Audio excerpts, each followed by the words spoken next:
Fear might be one of the biggest things that is holding you back in your business. We all deal with fear, and there are plenty of healthy fears that are actually essential for our survival. So, example, if you are not going to walk in that dark alley by yourself alone at night, that's a healthy fear to have. Other fears hold us back, and they can really prevent us from being on purpose and fulfilling our potential in business and in life. Fear is mapped out all over your human design chart, and it can have a detrimental impact on your business. Understanding your fears is the first step in overcoming them so that you can show up in your business with courage and confidence. In today's episode, we're going to cover the 4 specific aspects of your human design that are really impacted by fear, including the 3 fear centers in human design and how you might be experiencing them. Welcome to Heart-Centered Human Design, Emotional Intelligence and Conscious Business, the show for heart-centered entrepreneurs that want meaningful success and work-life balance so they can wake up every day feeling empowered, inspired, and supported by work and life. I'm your host, Vanessa Naja, and I am so excited to share how human design can help you be on purpose and fulfill your potential, especially in your business. If one of your biggest fears in business is being visible and showing up online, at the end of this episode, I will share with you about my new program that can help you with just that. Fear is an essential part of our survival mechanism. It is natural. If you are on the savannah and a tiger is chasing you, you are going to run. And it's your fear that makes you do that. It gives you a physiological response that helps and keep you alive.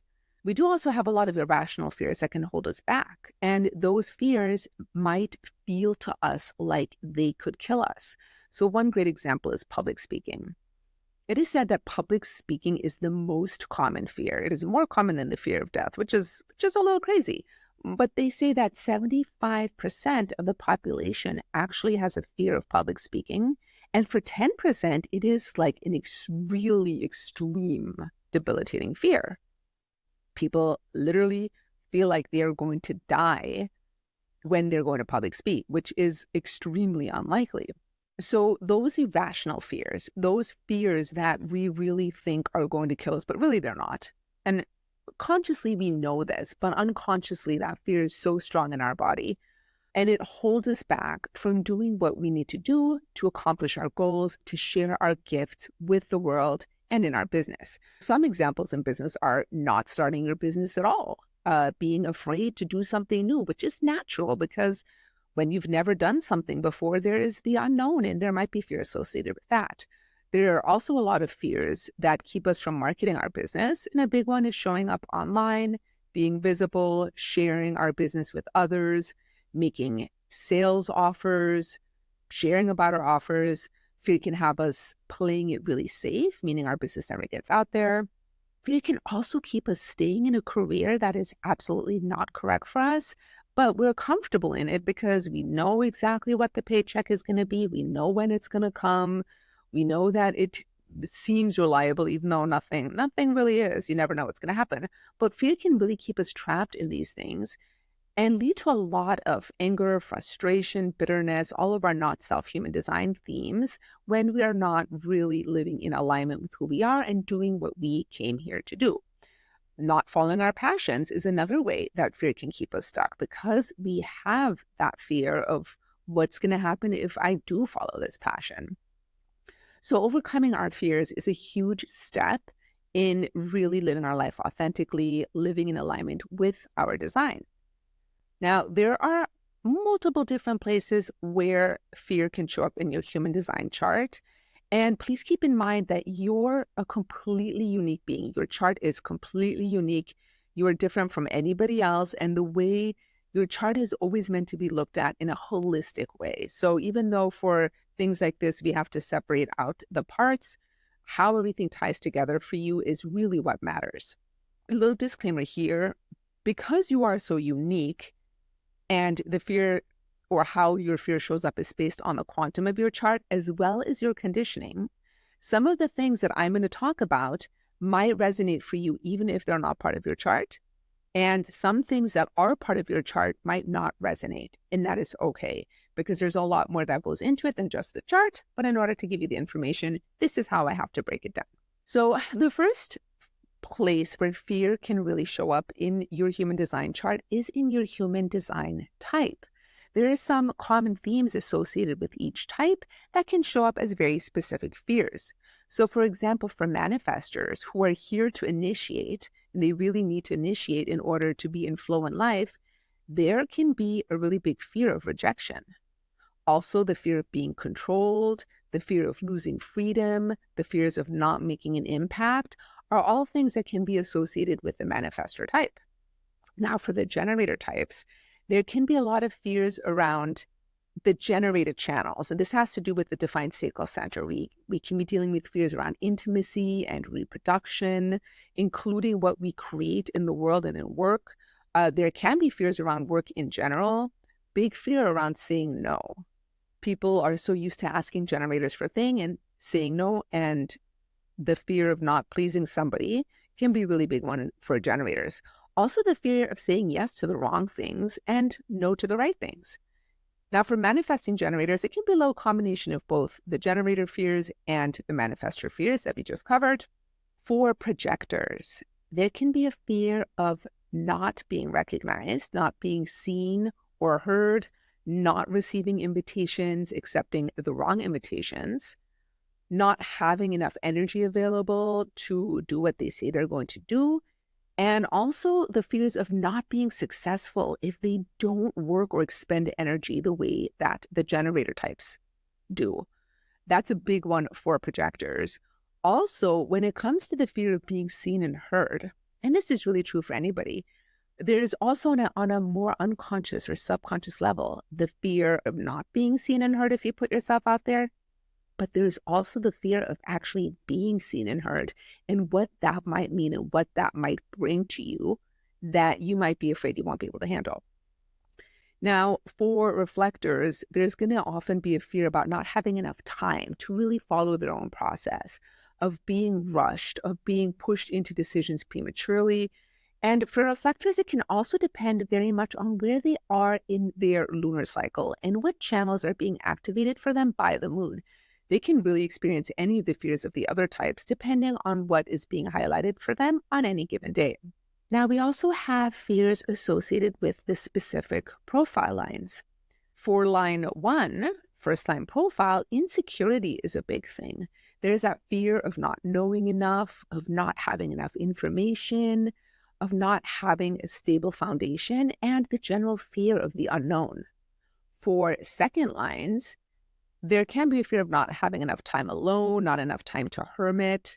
They also don't know what their talents are. Their talents need to be called out by others. So there can be a fear for their own talents and uniqueness not being recognized. There's also a little bit of naivete there with the second lines. And it does come back to this thing about being really talented or gifted at something, but yet not knowing necessarily how they do that. And when it comes to business, there can be that fear of not being able to explain what they do or how they do it because they don't necessarily know themselves. For third lines, it's a really common fear, and we all have this to a certain degree, and most of us have some third lines in our chart, but is that fear of making mistakes. Third lines have that trial and error process, and making mistakes is part of it. And especially when somebody doesn't understand this or doesn't know their profile or their human design, that fear of making mistakes can really shut them down. When for third lines, it's actually really important that they make those mistakes in order to learn and to help the rest of us with learning from their mistakes as well. There's an element of making and breaking bonds in the third line. They're very adaptive and mutative, and if something is stifling to them, it's important for them to break those bonds, and then they can remake them if it's appropriate later, but there can be a big fear around breaking the bonds as well. For fourth lines, the influential networkers, there can be a fear about not being in the right network. People are so important to fourth lines, so being with the right people is absolutely essential. There can also be a fear of not being influential over their networks, and also the fear of change. The fourth line is very fixed, so change can be a little destabilizing for them, and there can be a fear around that. For the fifth line, we have the projection field. Fifth lines can be very afraid of other people's expectations, not meeting their expectations, the fear of people wanting something from the fifth line that the fifth line can't deliver. And there also can be a lot of fears around being misunderstood and also their reputation being ruined, because reputation is a big aspect in the theme of the fifth line. Now, for the sixth line, the fears can depend on their life phase. If they're in the first 30 years, a lot of those third line fears will apply. Sixth lines are also very concerned with their soulmate. Sixth lines are always looking for their soulmate. So there can be fears around what if they don't find their soulmate. Could be fear around not being the role model that they were born to be. And also there's a lot of perfectionism baked into the sixth line. So there can be a fear of imperfection there. Now, the circuitry in our design also can have certain fears associated with it.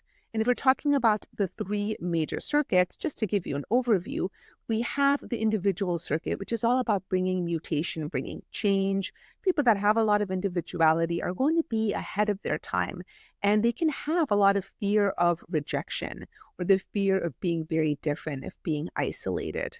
Now, with tribal circuitry, which is very much about supporting your tribe and your communities, this is where that very common fear can show up of, what is my family going to think? What are my friends going to think? What is my community going to think if I start this new business, put myself out there? All of those things are very deep in the tribal circuitry. And then, of course, in collective circuitry, there can be that fear of not being able to impact the collective. There can be fear of judgment here. Logic is part of the collective circuit, not being logical, being judged, not finding the right patterns, and also the fear of what is going to happen in the future, the cycles in your life, sharing yourself with other people and the impact that may or may not make. A lot of these fears can show up in the collective circuit. And I'm going to go more into detail into all of these aspects in future episodes. So this is just an overview.